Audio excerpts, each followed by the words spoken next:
ప్రముఖ సీనియర్ నటుడు డిఎంకే అధినేత కెప్టెన్ విజయకాంత్ మరణం అందరినీ కలిచివేసింది. గత కొన్ని రోజులుగా అనారోగ్య సమస్యలతో బాధపడుతున్న ఆయన గురువారం అంటే డిసెంబర్ 28 ఉదయం తుది శ్వాస విడిచారు. ఇక తమిళనాడు ప్రభుత్వం డిసెంబర్ 29న అధికారిక లాంఛనాలతో విజయకాంత్ అంత్యక్రియలను నిర్వహించింది. లక్షలాది మంది అభిమానులు, పార్టీ కార్యకర్తలు కెప్టెన్కు కన్నీటి వీడ్కోలు పలికారు. కెప్టెన్ అంతిమ సంస్కారాల్లో పలువురు సినీ ప్రముఖులు కూడా పాల్గొన్నారు. ఆయనతో తమకున్న అనుబంధాన్ని గుర్తు తెచ్చుకొని భావోద్వేగానికి గురయ్యారు. సూపర్ స్టార్ రజనీకాంత్ కూడా తన మిత్రుడిని కడసారి చూసుకొని కన్నీళ్లు పెట్టుకున్నారు. ఎమోషనల్గా మాట్లాడారు.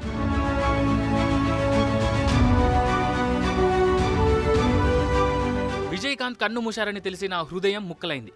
కెప్టెన్ మరణం తమిళనాడు ప్రజలకు తీరని లోటు. ఆయనను డిఎండికే మీటింగ్లో చివరిసారిగా చూశాను. కోలుకున్నందుకు ఎంతో సంబరపడ్డాను. విజయకాంత్ స్నేహానికి ప్రతిరూపం. ఒక్కసారి అతనితో ఫ్రెండ్షిప్ చేస్తే ఎవ్వరూ మర్చిపోలేరు. మా ఇద్దరి మధ్య గొప్ప అనుబంధం ఉంది. నేను ఒకసారి హాస్పిటల్లో ఉంటే నన్ను చూడ్డానికి వేలాది మంది అభిమానులు వచ్చారు. వాళ్లను కంట్రోల్ చేయలేక ఆసుపత్రి సిబ్బంది, పోలీసులు ఇబ్బంది పడ్డారు. కానీ విజయకాంత్ కేవలం 5 నిమిషాల్లోనే పరిస్థితిని అదుపులోకి తెచ్చాడు. ఆయన చేసిన సాయం నేను ఎప్పటికీ మర్చిపోలేను. ఆఖరి రోజుల్లో విజయకాంత్ను చూడ్డానికి నాకు వీలు కాలేదు. ఆయన లాంటి వాళ్ళు ప్రజల గుండెల్లో ఎప్పటికీ నిలిచి ఉంటారు అని ఎమోషనల్గా తన ప్రియమిత్రుడు కెప్టెన్ గురించి మాట్లాడారు రజనీకాంత్.